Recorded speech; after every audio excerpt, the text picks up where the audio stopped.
Good morning, brothers and sisters. So I don't know if you have ever heard the scripture used as a defense against a preacher rapture, but someone had brought this scripture verse to my attention. So what I wanted to do today was put this scripture verse within its proper context to show that, in fact, it is not a defense against the rapture. The scripture verse is Amos chapter 5, verse 18, but we're going to read through verse 20. Woe to you who desire the day of the Lord, for what good is the day of the Lord to you? It will be darkness and not light. It will be as though a man fled from a lion and a bear met him, or as though he went into the house, leaned his hand on the wall, and a serpent bit him. Is not the day of the Lord darkness and not light? Is it not very dark, with no brightness in it?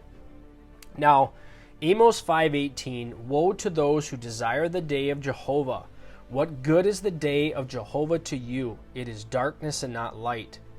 As if a man fleeth before the lion, and the bear meets him, and he comes into the house and rests his hand upon the wall, and the snake bites him.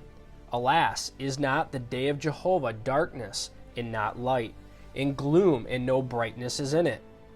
As the Israelites rested their hope of deliverance from every kind of hostile oppression upon their outward connection with the covenant nation, many wished the day to come, on which Jehovah would judge all the heathen and redeem Israel out of all distress.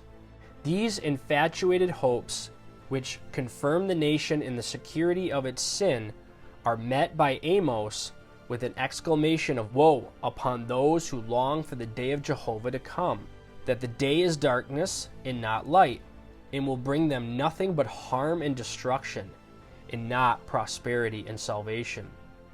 He explains this in Amos 5:19 by a figure taken from life. To those who wish the day of Jehovah to come, the same thing will happen as to a man who, when fleeing from a lion, meets a bear. The meaning is perfectly clear. Whoever would escape one danger falls into a second, and whoever escapes this falls into a third and perishes. The serpent's bite in the hand is fatal.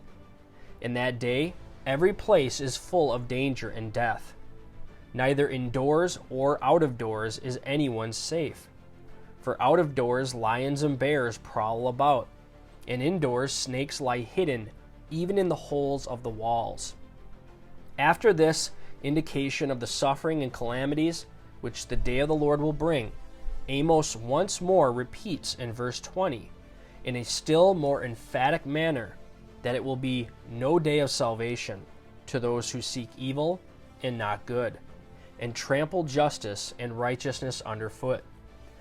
These were mockers in those days, 2 Peter 3, as there are now, and as there shall be in the last. And as the scoffers in the last days shall say, Where is the promise of his coming? So these said, Let him make speed and hasten his work, that we may see it.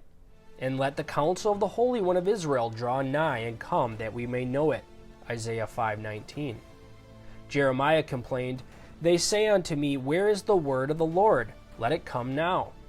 And God says to Ezekiel, Son of man, what is that proverb that you have in the land of Israel, saying, The days are prolonged and every vision fails? The vision that he sees is for many days, and he prophesies of the times far off. Ezekiel 12, verse 22. For what good is the day of the Lord to you? It'll be darkness and not light.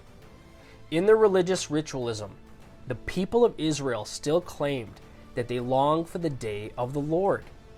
Amos rightly warned that they didn't know what they were asking for, because the day of the Lord would bring them judgment, not mercy. They would end up worse off than before.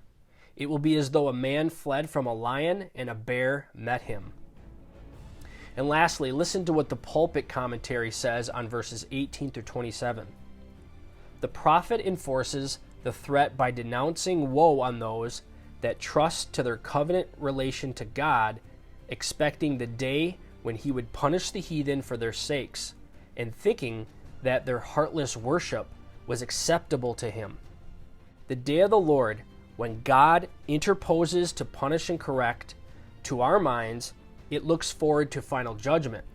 It is often mentioned by the prophets as a time when the heathen should be judged, all the enemies of Israel defeated, and when Israel herself was exalted to the highest pitch of prosperity and dominion, without any regard to the moral condition affixed to the realization of these expectations.